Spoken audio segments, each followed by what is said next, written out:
जो सांस का सबको प्रदूषण का तो ध्यान रहता है, लेकिन जो हमें एक बहुत चीज़ क्लोजली देखनी पड़ेगी वो ये है कि ब्रेन अटैक या हार्ट अटैक, पहले को तो आप अधरंग के नाम से जानते हैं, दूसरे को हार्ट अटैक को सारे जानते हैं, उसका इंसिडेंस भी इसमें बढ़ जाता है।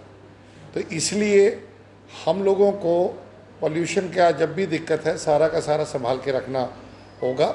और हम तो जो भी मरीज़ आ रहा है उसको ये एडवाइस कर रहे हैं कि सुबह के टाइम कम से कम अब आज के दिन सैर ना करें, क्योंकि उस समय आपने देखा होगा कि जो घनता है वो मैक्सिमम होती है, और जिसके कारण कई बारी जो आपके सांस के मरीज़ हैं या दूसरी तकलीफ़ है जिनको हार्ट के पेशेंट्स हैं या इवन स्ट्रोक के पेशेंट्स हैं, उसके अंदर भी तकलीफ़ें बढ़ जाती हैं।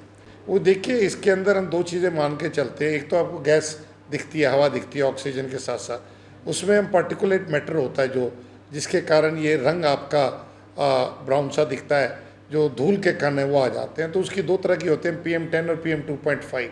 जो PM2.5 है उसके साइज़ के हिसाब से बोला जाता है, जो कि काफ़ी छोटा होता है।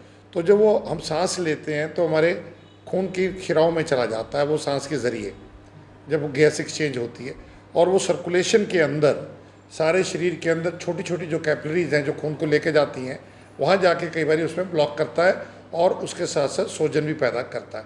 सो गैस, दूषित गैस प्लस सॉलिड मटेरियल जिसको पार्टिकुलेट मैटर बोलते हैं, इन दोनों का कॉम्बिनेशन उसको जब वो इन्फ्लेमेशन करता है, ब्लॉक करता है, तो उस चीज़ को वो जन्म देता है।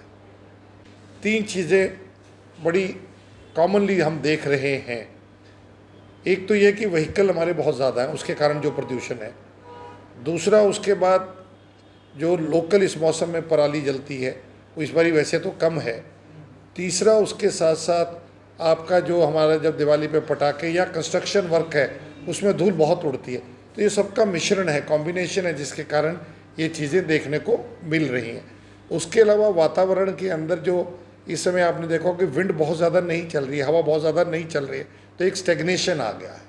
और बीच में जब अभी आपने ये भी पढ़ा होगा कि लाहौर के अंदर 1900 या 1821 हो गया, तो जो विंड की डायरेक्शन चेंज हुई, अब उसका कुछ असर हमको पंजाब और हरियाणा में देखने को मिल रहा है।